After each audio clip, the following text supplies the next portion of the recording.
a big news coming in. Let's take a look at that. This is, remember, in many ways, the consequence, the repercussions that are happening, the tremors with regard to different markets. Nasdaq futures tumbling 4% in after-hours trade from $760 billion that was wiped out from the market value of, we are told, the Magnificent Seven technology leaders. Apple opens new tab shares, hit hardest as the company makes iPhones in China. It's been down by nearly 7%, is what we are told. S&P 500 futures has fallen for about 3.3%. FTSE futures falling 1.8%. European futures fell about nearly 2%. So look at that. That's the response in many ways to the uncertainty in the market, to what Donald Trump's announcement has been. Remember that China gets a 34% tax. Japan, similar to India, about 24% tariff. Vietnam, 46%. That's a big whopping number. South Korea gets about 25%. So South Korea's Kospi, KS11, opening a new tab, fell to 2%. Vanex, Vietnam, open new tab, falling more than 8%. This is the after-hours trade. Australian shares, again, opening new tab, fell about 2%. Markets in Taiwan have been closed for a holiday. Remember, every country was watching what USA, usually as we also call it, a superpower of the world, decides for the tariff. So it wasn't just about India.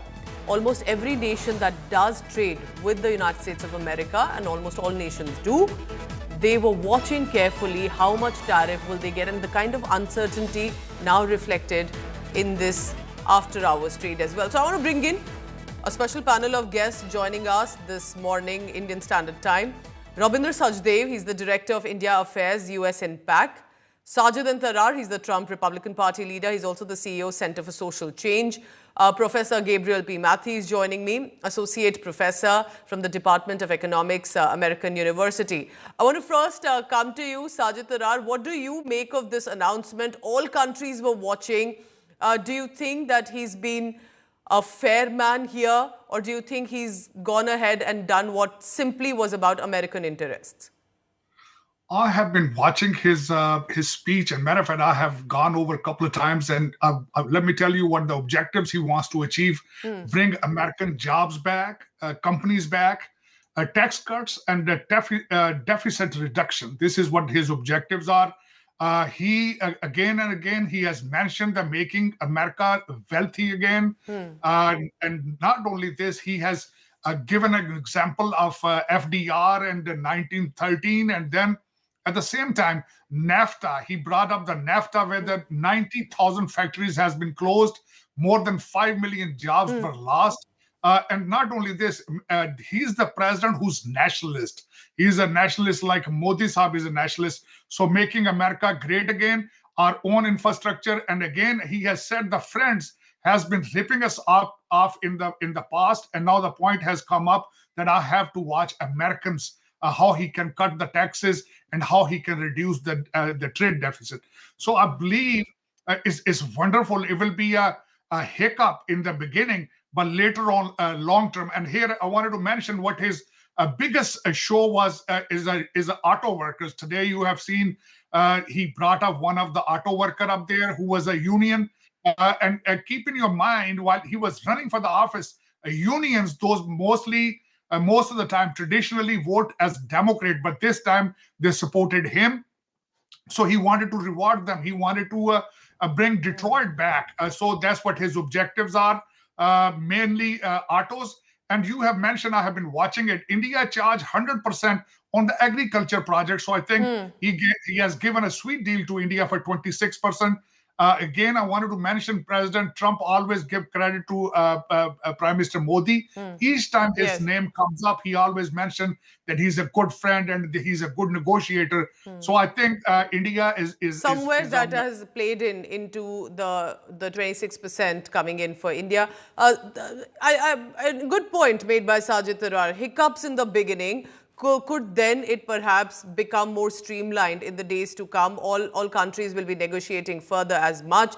Stay on with me because I want to quickly bring in my colleague Karishma Sudani. Karishma, The news that we just broke about Nasdaq futures tumbling 4% in the after trade, $760 billion apparently wiped out from the market value. Tell us more about S&P 500 futures, fell 3.3%.